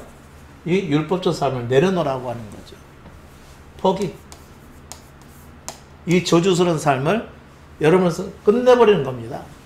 그리스도께서 십자가에서 대신해서 죽어주셨으니까 율법에서 우리를 속량하시려고 다시는 이 율법에 매여서 살지 않게 하기 위해서 그리스도께서 대신해서 죽어주셨다는 것이죠.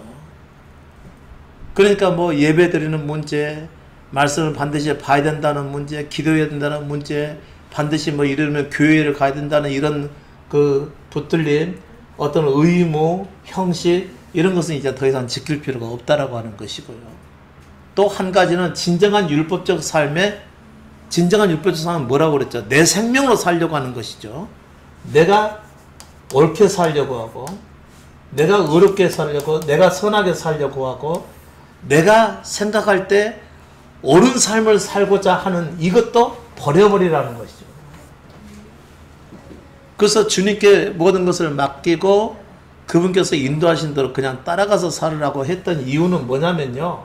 그런 말씀을 드렸던 이유는 뭐냐면 자기에게서 나온 모든 것을 다 부정해버리고 내려놔버리라는 거죠. 우리는 조금만 뭔가를 잘하게 되면 그것을 가지고 사람들로부터 좋은 인상을 받으려고 하죠. 자기 영광을 사랑하니까. 남에게 선을 베풀고서도 그런 것을 기대하지 말라는 거죠. 자기를 버린 사람들. 그러니까 누군가에게 선을 베풀고 나서 그 사람을 도와주고 그러고 나서도 그 사람에게서 좋은 인정이나 또 좋은 보답이나 또 좋다는 어떤 그 칭찬이나 이런 걸 전혀 기대하지 않는 사람이 자기를 잃어버린 사람. 율법을 내려놔버린 사람이라는 거죠. 또 다른 사람에게 전혀 내게 얼마큼 잘해줄 것을 기대를 하지 않는다는 거죠. 내가 잘한 만큼 그 사람도 내게 잘해야 돼. 이런 기대가 없다는 겁니다. 잘해줘도 그 사람이 갚을 것을 생각하지 않고 내가 지금 이런 상황에 처했는데 그 사람은 어련히 알아서 내게 이렇게 해줘야 된다라고 기대도 하지 않는 겁니다. 그런 거 저에게서 혹시 보신 적 없지 않습니까?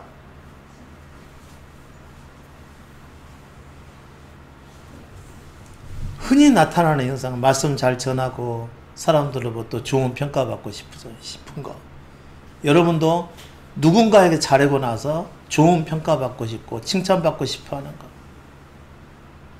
그런 것을 아직 마음속에 갖고 있다면 여러분은 여전히 율법적 삶이라는 것이죠. 내가 혹시 잘못해가지고 사람들로부터 비난받지 않을까 걱정하는가. 이건 율법적 삶이라는 거예요. 그런 율법적 삶을 그대로 가지고 있으면 그 사람은 아직도 저주 가운데 있다는 얘기예요.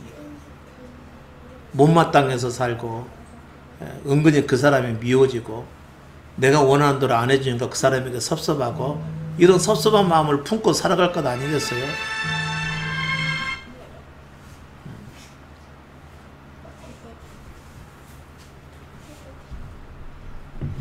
그게 곧 저주의 삶이라는 것이죠.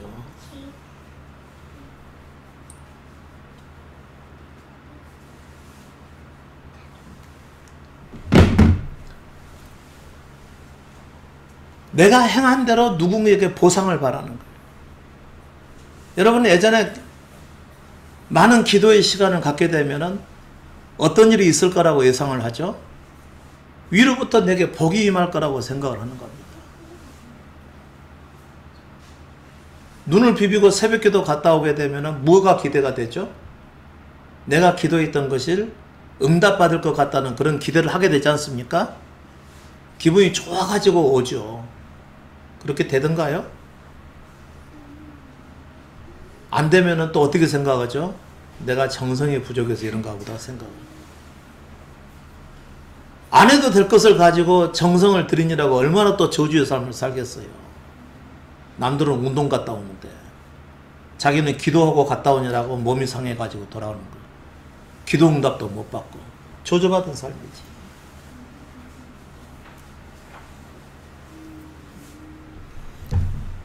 하나님의 말씀대로 살아가는 것은 무엇을 위해서라고요? 범법함을 인해서 더한 것이기 때문에 우리 존재 속에서 죄가 있다라고 하는 것을 드러내는, 절대로 그 말씀대로 못 산다는 사실을 드러내기 위해서 율법을 주셨다, 그런 얘기인 겁니다. 꼭 지키라고 주시는 것이 아니라는 거죠. 그러면 내가 그 말씀대로 살지 못한다는 사실을 깨달으면 그 순간부터는 지키지 않아도 된다는 거죠. 이제 알았으니까. 그리고 이미 예수께서는 율법의 저주로부터 우리를 속량하기 위해서 죽으셨으니까 다시는 내가 율법에 매여서 살아갈 필요가 없다는 걸 얘기하는 겁니다. 그러니까 예수 믿는 사람은 딱 정해놓고 뭐 어떤 식의 예배를 드린다든가 정해놓고 뭐 기도를 한다든가 또 뭐 그분을 위해서 충성되고 헌신된 삶을 살아야 한다든가 이런 게 있을까요, 없을까요? 없다는 거죠.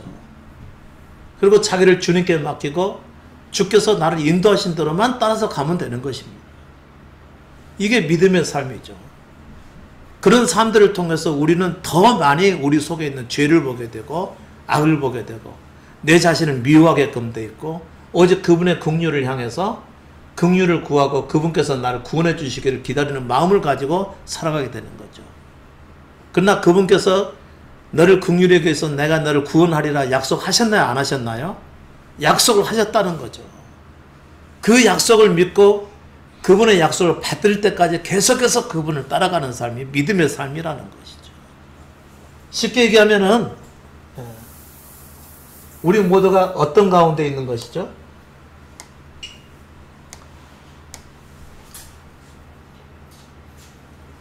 우리 모두가 다 이렇게 비참한 가운데 있는 겁니다. 죄 가운데 있다고 하는 것이죠. 저주 가운데 있다는 거죠.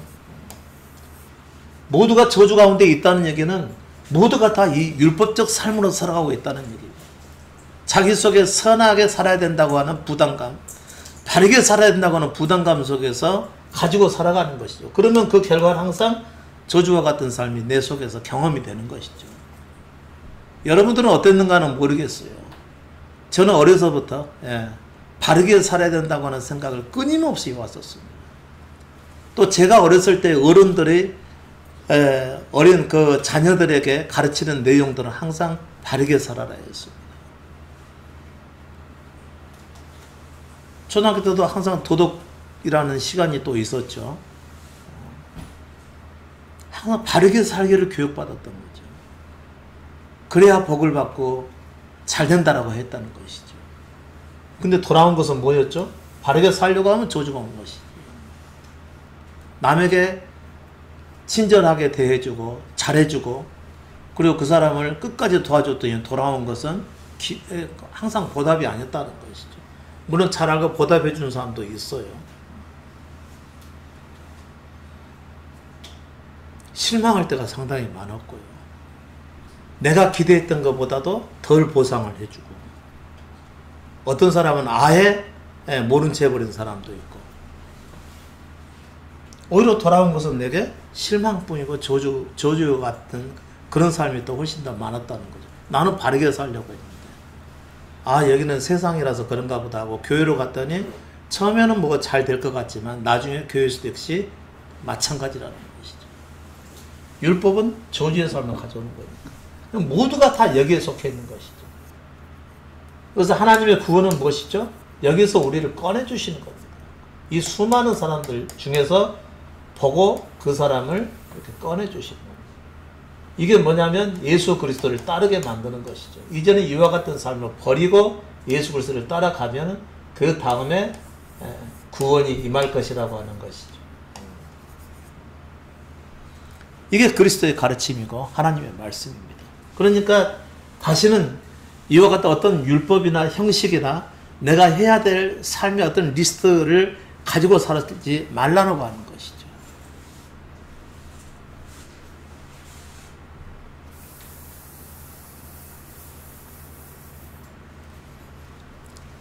제가 토요일 날 차를 타고 가면서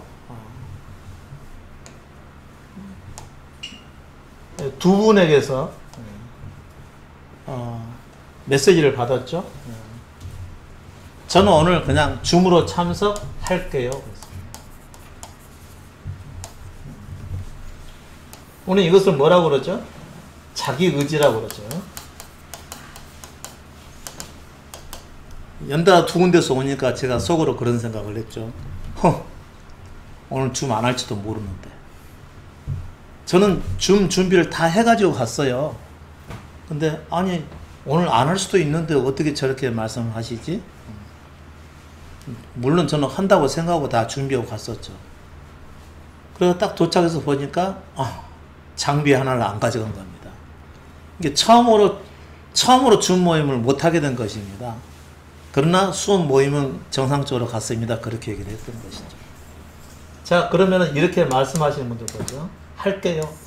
자기 의지에서 나온 것이라는 거죠. 자기를 십자가에서 잃어버린 사람들은, 자기를 십자가에서 잃어버린 사람들은 내가 어떻게 할게요 라고 하는 말을 하지 않는다는 거죠. 자기 의지를 가지고 자기 삶을 통제하려고 하는 것을 내려놔 버린 사람들 할게요 라는 말이 없어져 버립니다. 이건 자기 의지라는 거죠. 우리의 십자가는 뭘 의미하는 거죠? 자기 의지의 죽음을 의미하는 거죠. 내가 꼭 이렇게 할게요. 저렇게 할게요. 꼭 미래를 자기처럼 얘기를 한다는 거죠. 자기가 다 할 수 있는 것처럼. 저는 여러분에게 자꾸 하루만 살라고 말씀을 해드린 것이죠. 오늘 하루 내가 할 수 있는 것이면 하는 것이고 아니면 마는 것이라고 그랬어요. 장래 일을 가지고 내가 꼭 그렇게 하겠습니다. 꼭 그렇게 하겠습니다. 이 얘기는 무슨 얘기죠? 자신의 바람인 정도에서 끝나면 다행인데 정말 자기 의지를 가지고 내가 꼭 할게요. 이 얘기는 자기에게 십자가가 없다는 걸 얘기하는 겁니다. 그리스도께서 어디로 인도하실지 어떻게 알아서? 오늘 주모임이 할지 안 할지 어떻게 알아서? 반드시 참석할게요. 이렇게 얘기하는 것은 이미 그렇게 될 것을 본인의 예상을 하고 그렇게 하겠다고 하는 건 자기 의지라는 거죠. 이거 꼭 잘못했다는 얘기 아닙니다. 또 잘못했다는 얘기로 듣지 마세요. 그걸 빌어서 제가 십자가 없는 삶이 어떤 것인가를 알려드리기 위해서 드리는 말씀이지 그게 잘못됐다고 하는 꼭 그런 지적은 아니라는 것이죠. 내일 이후의 삶에 대해서 내가 꼭 그렇게 할게요. 꼭 반드시 약속 지킬게요. 이걸 뭐라고 그러죠? 맹세라고 하는 겁니다. 맹세. 예수 그리스도께서는 맹세를 하라고 그랬어요? 하지 말라고 그랬어요? 마치 장래 일이 꼭 자기에게 달려있는 것처럼 내가 꼭 이루어질 것처럼 약속에서 말하는 것은 자기가 자기 삶을 다스리고 있다는 얘기밖에 더 되겠습니까? 우리는 예수 그리스도를 믿고 따라가는 자이지 자기 인생을 사는 자가 아니라잖아요. 그런데 자기가 맹세를 해서 살아가게 되면은 반드시 지킬 수 있다 없다? 못 지킬 때가 아주 많다는 거죠. 제가 현재는 이쪽으로 이사 왔지만 저기 첨단 쪽으로 가서 2년 전쯤에 이사를 갔을 때는 바로 이웃에 사는 우리 배은정 집사님이 이제 가까운 데 오셨으니까 자주 놀러 올 거고 그럴게요. 근데 딱 한 번 오고 그 다음부터 안 오더라고. 올게요 했는데 한 번도 안 왔습니다. 물론 그대로 한 번 왔는가 그건 모르겠는데 나도 약속을 안 지켰어요. 그래서 두 번 왔대. 약속을 안 지킨 거예요. 그러니까 본인도 지키지 못할 말을 한다는 거죠. 이게 율법적 삶이라는 거예요. 아직도 그 생명이 율법 안에 있기 때문에 그렇다는 거죠. 말은 그럴싸하게 하고 말은 듣기 좋게 하고 본인도 못 지키는 말을 본인도 알 수 없는 말을 하고 산다는 것이죠. 이게 가져오는 삶이 곧 저주의 삶이라는 겁니다. 이것은 여러분의 삶에서 너무나 생활화가 되어 있는 거죠. 생명이 육신 안에 있기 때문에 그렇다는 거죠. 그런 사람들은 예수를 지금 믿고 있다 하더라도 율법적 삶을 버린 것이 아니기 때문에 아직 구원에서 멀다고 얘기를 하는 것입니다.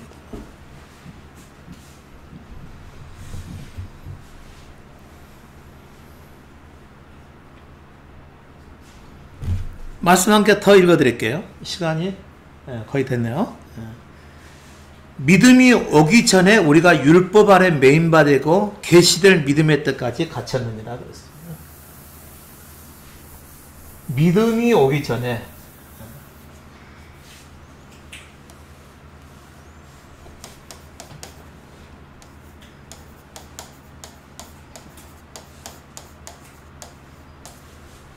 믿음이 오기 전에 우리가 율법 아래 매인바 되고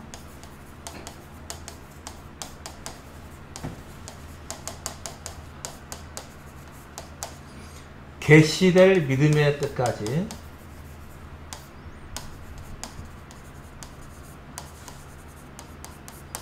갖췄느니라 그랬죠.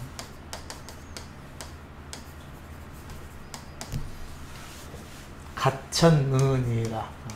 자, 이거 잘 보십시오.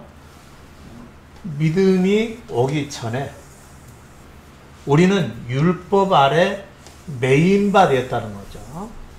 믿음을 알기 전에는 우리는 율법 아래 매인 삶을 살게 된다는 거죠.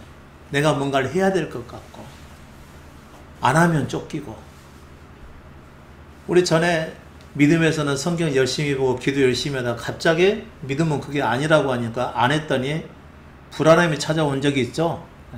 내가 이렇게 살아도 되나? 그런 것처럼. 왜 그런 생각이 들었을까요? 율법에 매여 있기 때문에 그런 것입니다. 안 하면 안 될 것 같은 생각 속에 있는 것은 거기에 매여 있기 때문에 그런 거예요. 내가 이러다가 정말 무슨 일이라도 당하지 않게 될까? 내가 하나님 뜻대로 살지 않아서 정말 위로부터 저주가 진짜 저주가 오지 않을까? 저주 안에 살고 있으면서 자기 생각대로 지금 믿고 살아가고 있다는 그런 얘기인 거죠. 그리스도께서는 그렇게 말씀하신 적이 없다는 얘기입니다. 그러니까 오늘날 정상적인 교회들은요, 정례적인 예배 시간이나 정례적인 기도 시간 이런 것이 없는 겁니다. 오직 예수를 따라가기 위하도록 오늘처럼 말씀을 전해야 되는 것이 교회인데 자꾸 교회 가게 되면 뭔가 하라고 시키잖아요. 율법에 매여 있는 사람들을 더 매이게 만든다는 거죠. 그게 곧 천국을 향해 가는 사람들을 붙들어 놓고 더 배나 지옥 자식이 되게 하는 것과 똑같다는 얘기입니다. 율법 아래 매인바 되었는데 언제까지 율법 아래 매인바 되죠? 계시될 믿음의 때까지라는 거죠. 여러분이 오늘 제 말씀을 듣고 믿음이 이런 거구나 알게 되면 율법을 버릴까요? 안 버릴까요? 과감히 버리겠죠. 이미 그리스도께서는 그로부터 우리를 해방시키기 위해서 세상에 오셨고 대신 십자가에 죽으셨고 우리를 자유케 율법으로부터 자유케 하기 위해서 인도하셨으니까 당연히 그걸 버리는 것이겠죠. 그러면 여러분이 버리게 되면 어떤 삶의 변화가 찾아올까요? 이제부터는 내 속에 리스트가 없겠죠. 이건 반드시 해야 돼. 이건 절대로 하지 말아야 돼. 이런 걸 다 내려놓겠죠. 그리고 전과는 이상하게 다른 모습으로 살겠죠. 안 하던 일을 하는 사람이 일을 하게 되고 하던 사람이 그것을 안 하게 되고 이런 일이 벌어지겠죠. 리스트가 없어졌으니까. 그것이 하나님 앞에서 봤을 때 옳든 그르든 간에 일단 율법의 매임에서 자기가 벗어나려고 할 것 아니겠어요.